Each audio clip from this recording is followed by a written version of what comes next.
from behind. So let's talk about what's ahead. The Arabic words min bayni aydihim, right in front of their hands. That's literally the translation. We translate that in English often as in front of them. But actually it means a lot more than that. In the Arabic language, of course, if you extend your hands out like this, what's immediately between your hands is what's immediately in front of you. It's right in front of you. It's not something far away. It's right there and it's hitting you right in the, you have to go around it. You know, it's unavoidable. And so he says, basically, let me put it in common vernacular, I'm just going to get right in their face. I'm going to be right there in front of them and I'll attack them head on. Now, how do these attacks work? You see, Shaitan is invisible. We don't see him and we don't hear his voice. We don't know what he looks like. We don't know any of these things. So how does he attack us from the front? The idea of, if you study the phrasing, what is in front of them in the Quran, you learn something. You learn that it's talking about things that you see every day. When you open your eyes, what is right in front of you is the world around you. Your family, friends, the world as you see it, things that attract you, things that you don't find attractive. This is the world in front of you. And human beings have this tendency to be impulsive. Allah says in Surah Al-Qiyamah, بَلْ يُرِيدُ الْإِنسَانُ لِيَفْجُرَ أَمَامَهُ, that human beings want to just explode, jump right into things that are in front of them. When I was studying marketing so long ago, we used to study consumer behavior. And you know what they do in grocery stores is they put eggs and milk all the way in the back of the grocery store. The reason they do that is they want you to go through a number of aisles, because you only came in for milk and eggs. Most customers come in just for milk and eggs. So you logically it would be right in the front, but they want it all the way in the back because they want you to be impulsive and see them Swiss rolls or chocolate cake or this or that and keep piling it in because you see something in front of you and you just throw it right in. That's a human impulse. Allah put that inside human beings. Shaitan wants to capitalize on that. There are things that come right in front of you and he says, come on, just enjoy yourself a little. It's not that bad. It's not so bad. He doesn't want you to think about the future consequences of something. He wants you to think about what's immediately in front of you right now. You know, it's so much more understandable now because we live in a digital age. Whatever you want to look at, whatever you want to see, whatever you want to hear, whatever you want to order is right at the tip of your fingers. It's immediately accessible. It's not even so far. Physically, if you want to go somewhere, you just hop in your car and go somewhere. You can make a decision to follow whatever impulse, whatever desire, whatever thought comes in your head, and you just immediately run after it, and you don't think about the consequences. You know, a lot of people that engage in sin, if you ask them, why do you want to engage in sin? They don't say that I want to be a sinful person, I just don't want to think about it. I don't want to think about it. And if you try to make them think about the consequences of this behavior, then don't talk to me about that, you know?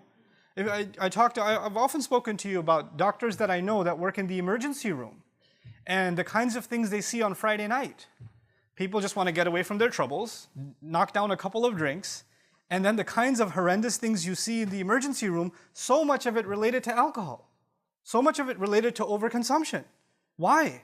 Because those people don't want to think that alcohol has destroyed so many lives before you and me, but I don't want to think that that's going to happen to me. I just want to have fun right now. I just want to get the buzz right now. That's all I care about right now. The consequences I'm not concerned with.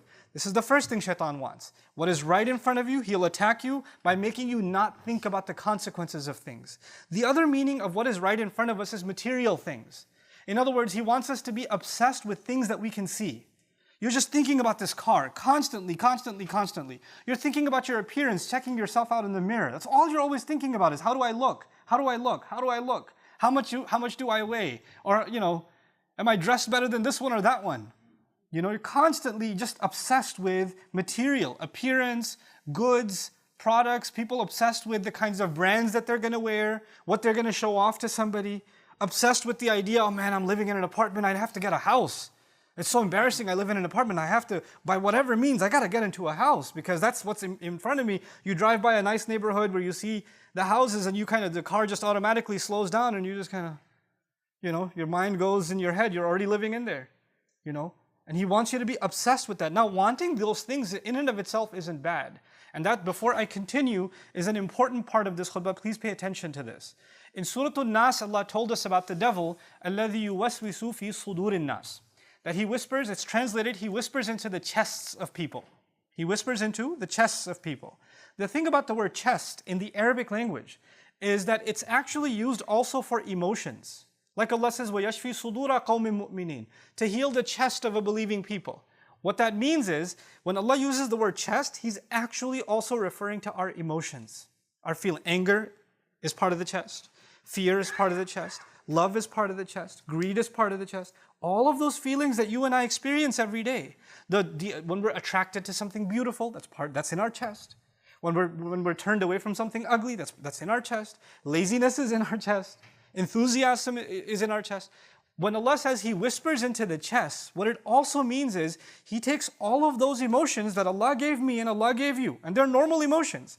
Anger, fear, happiness, all of these emotions are part of who we are. It's natural. But He uses them and manipulates them. He'll use your anger to mess you up. He'll use your happiness to mess you up. He'll use your laziness to mess you up. He'll use your sadness to mess you up. In a certain degree, you need those feelings. But He knows what He can do to manipulate you and to get you to start feeling things that you're not supposed to be feeling, and to overrun you. And so, of course, everybody's attracted to something beautiful. Who wouldn't want to live in a beautiful house? As a matter of fact, the fact that Allah offers us in heaven, He offers us mansions and He offers us beautiful gardens and waterfalls. Why would we be attracted to that stuff if we're not interested in it now? It's the fact that Allah made us attracted to those things now is what makes heaven so appealing, right?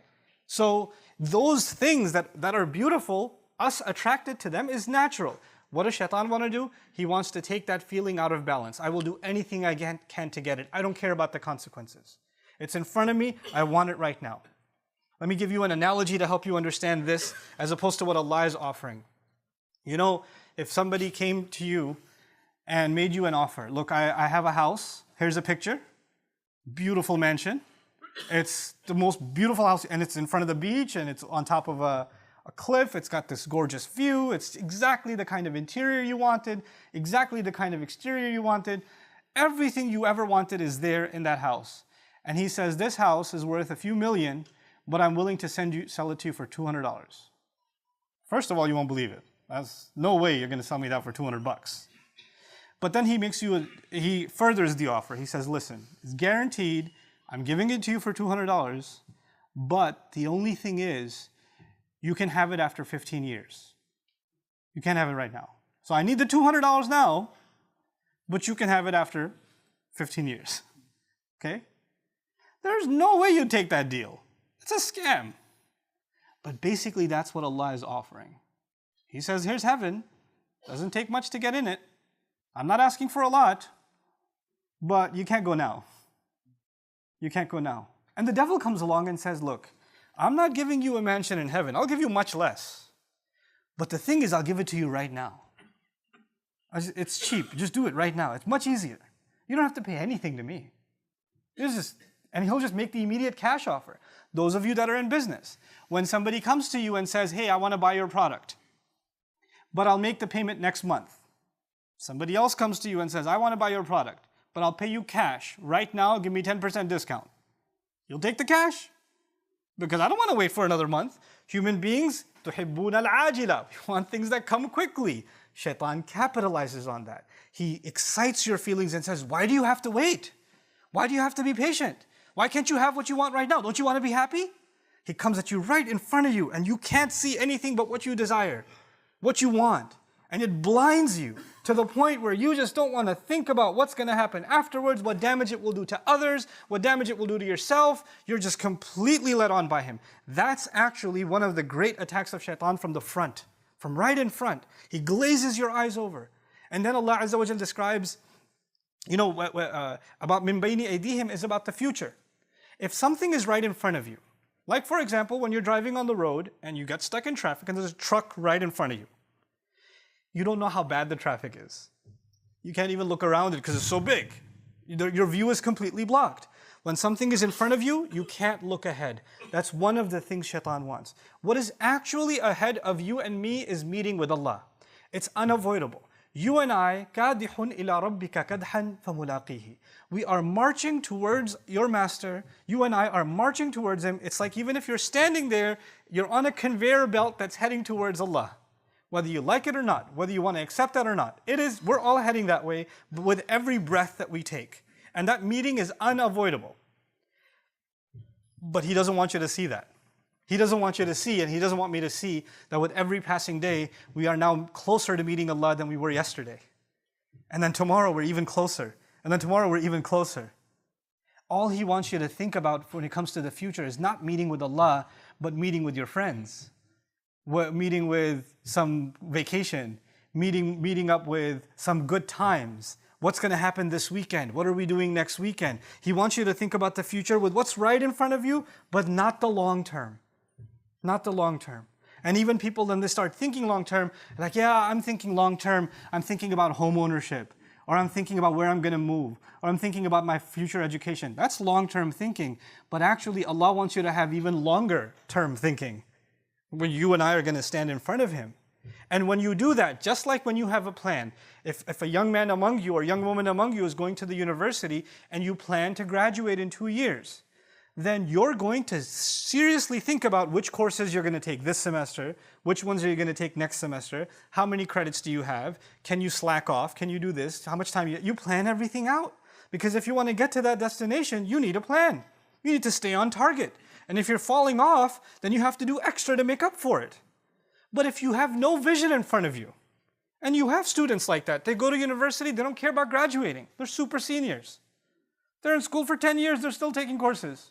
What's your major? I'm still thinking about it. You have gray hair now. You're still thinking about your major? You know, there are people with no direction. That's what the devil wants in life.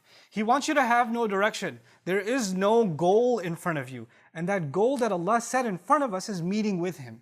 And when that goal is in front of you, every decision you make, you first say, is that going to mess me up when I meet with Him or not? I have to take Allah's questioning and Allah's meeting into consideration before I take my next step. But if He can make that invisible, then the thought doesn't even occur to me. It doesn't even occur to you. You just do whatever you want.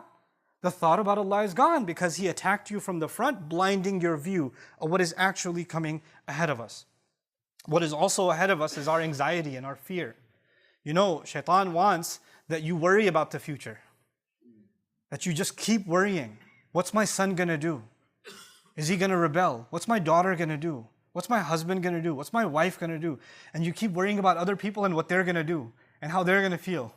Like you're in charge of them or you're in control of them. We're barely in control of ourselves. But we think we can control what everybody else around us is going to do and what their future is going to be, and we want to control their future. You'll have a mother dying every day. Why isn't my daughter who's married, why isn't she having a baby? When is she going to have a baby? When is she going to have a baby? And she's calling her and saying, you know, Allah wants you to have a baby. Allah doesn't want her to have a baby. You want her to have a baby. I don't know what email you got from Allah that you told her. But this is in your mind, you just want these anxieties, worldly things that you want is all you think about for the future. I don't have it, I just worry about it. I don't know why I don't have it. And you're just consumed by that, completely consumed by that. It could be the most innocent of things, but Shaitan wants you to be that way because when you do that, you're not happy with what Allah has given you, number one. And you easily forget that the one in charge is Allah. And the one in control over everyone is Allah. I am actually not in charge of my children. Once they get to a certain age, what they do is between them and Allah. All I can be is an advice. That's all I can do.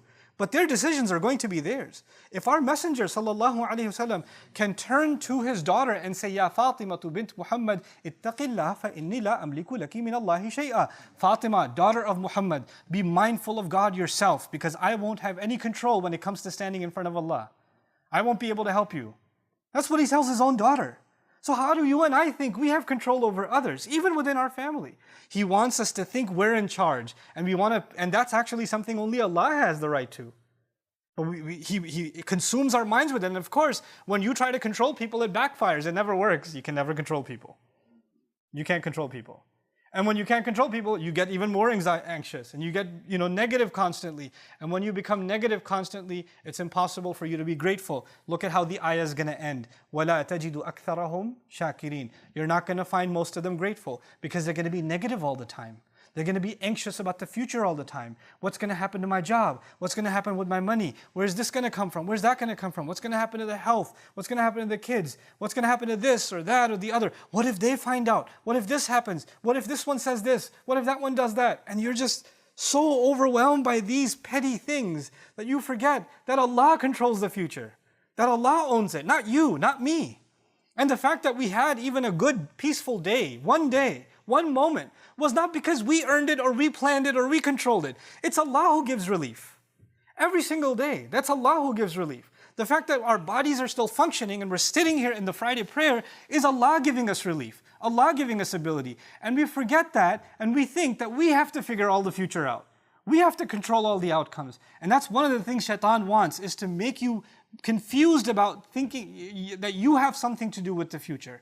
One of the greatest tricks of the Shaitan is to make you pessimistic about the future. Nothing's going to work out, it's all going to be bad, nothing ever worked anyway, it's always going to fail. You become so negative that not only are you negative about your own self, your negativity becomes infectious. Even people around you. Somebody's happy about something, somebody graduated, you're like, yeah, but you're not really going to get a job. You just have to throw in some kind of negative because, just our luck. Runs in the family, don't worry about it. And this is the pessimism of the devil. He wants that from you because if a person is pessimistic, then how can they have pessimism and hope in Allah? How can they have pessimism and reliance in Allah?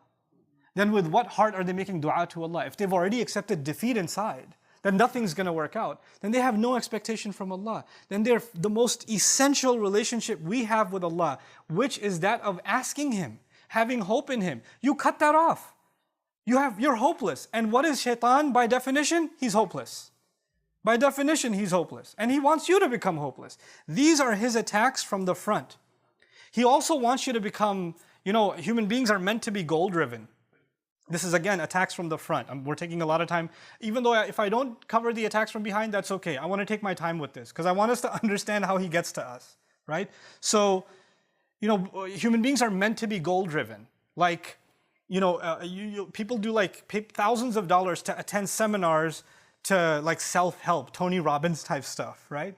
Because they want to be driven and you want to accomplish and you want to have goals ahead of you and you want to, be self-disciplined and that kind of thing. And these are good things. These are actually very powerful things. But you know what he does? He makes you set your goals. Let me give you an analogy first. When you take, mountain climbers, they take the rope and they throw the hook on top. If you threw your hook 20 feet high, that's as high as you'll ever go. If you threw your hook 30 feet high, you'll get 30 feet high. Shaitan wants that you throw your hook very low. He just wants you to throw your hook up to money. If I have this much money, I'll be good. And that's all you're thinking about is this goal. I want to accomplish this goal. I want to accomplish this goal. Like as if you accomplish that goal, everything's going to work out. This is going to be amazing once I get to that goal. And what happens? Once you even get near that goal or get to that goal, there's 30 other problems you never saw before. He just wants you to be consumed with lesser goals and be driven, so immersed in them that you see nothing else. You see, you and I are supposed to be goal-driven. I should have goals about my health. I should have goals about my career. I should have goals about my education. But understand something. Those goals are never actually your actual purpose. They are only means to a larger end. If you and I forget that we are on this earth for a limited time, and our purpose here was not to get a job. Our purpose here was not to make money. Our purpose here was not to get a house, because we're going to leave all that stuff behind. Our purpose here was to actually do some kind of good. Do some kind of good for ourselves and do a kind of good that will live longer than we live. That's the purpose for which we were put on this earth. And if you have that in mind, and then your education is leading you to do something good, your house is leading you to do something good, your car is leading you to do something good, then those things have a purpose. Those things in and of themselves are not a purpose. But Shaitan wants to take those things and make them your purpose. Man, my goal is I got to get the 2019, that car. I got it all figured out. That is my goal. It's not really a goal. That's just a thing. And that thing is just one car accident away from being gone. That's all it is. That thing that you're so obsessed with, that house, is just one earthquake away. It's one fire away. What are these things? These things come and they go. ضَعُفَ الطَّالِبُ وَالْمَطْلُوبُ. But he wants us to be immersed and obsessed with those things. This is what Shaitan wants. So we don't realize that Allah has made us very meaningful, purposeful creatures. He wants us to lose sight of our purpose by attacking us from the front. And finally, this last bit of how Shaitan gets us from ahead of us, there's one thing that all of us have ahead of us. Maybe some of you have a lot of money ahead of you, Allah knows. Maybe some of you have a lot of major challenges coming ahead of you, only Allah knows. Maybe some of you have great happiness ahead of you, Allah knows. We don't know. But there's one thing ahead of all of us, and that's time. Maybe some of us have a few seconds. Maybe some of us have a few years. Maybe some of us have a few decades. But one thing for sure, we all have time. Little or more, we have time. When shaitan comes and attacks from the front, he wants you to have no respect for your time. He wants you to think you have all the time in the world. There's no urgency, the only urgency is for your desires. But there's no urgency to do anything meaningful in life. As a matter of fact, anything meaningful that comes, he says, you got time. Exactly what happens to you and me with every prayer. Dhuhr time comes. You're in the middle of something. Dhuhr time comes. Your phone goes off. Your watch goes off. Your computer goes off. The automatic adhan. You put it on pause immediately. Okay. And then you say, I got time. For the video game, immediately. For the next episode on Netflix, immediately. For salah, I got time. I got time. You're about to sit, you have some free 20 minutes. You got nothing to do in between classes at the university, right? And you've got a copy of the Quran in your bag. You could just open that up. Like, later though. I'll do it, but a little later. But anything frivolous, useless, pointless, just sit and just scroll through Instagram or Facebook or just look at what other people are posting on their Snapchat. And 40 minutes will go by. You'll even be late for class. You made time. He wants you to have no respect for your time. He wants you to throw it away frivolously. Get rid of it frivolously. And it's actually incredible because what's ahead of you, your future, you will ruin it by wasting your time. And when you're done wasting it, you'll look back and say, man, I wasted so much time, and you become even more hopeless. You know, that's the game that he plays with us. So that's his attack from the front, these multiple attacks from the front. And I pray Allah Azza wa Jal makes us mindful of these attacks that the devil has against us from ahead of us. And may Allah Azza wa Jal not ever let us become people who don't see things for what they are. Allahumma arini wa arina haqiqat al-ashya'i kama hiya. The Prophet ﷺ said, Oh Allah, I want you to show me the reality of things as they really are. This is my last bit of advice to you. How do we fight this attack of the devil? Of course, you have to recognize it. But you have to constantly refresh. And I have to constantly refresh in myself reality of things. You know, just like we're in the modern world, so I can give you a tech example. You see an app, and the app has a skin, it has a look and feel, it has color, a menu, whatever. But that's actually not the app. There's a source code behind it. You don't see the code. You don't actually see the functionality. You just see the front, right? The thing is, everything you see in front of you is just a skin. It's just a cover. There's a reality behind it. There's an engine behind it. There's a purpose and meaning behind it. The problem is we start giving value to things at face value. We don't actually look at what's behind them that actually has the value. And that's what Quran does. Quran doesn't let us see with these eyes. There's another set of eyes here. You know, لَهُمْ أَعْيُنٌ لَا يُبْصِرُونَ بِهَا. They have eyes they don't see with them. Meaning they don't see reality with them. They just see the shallow things in front of them.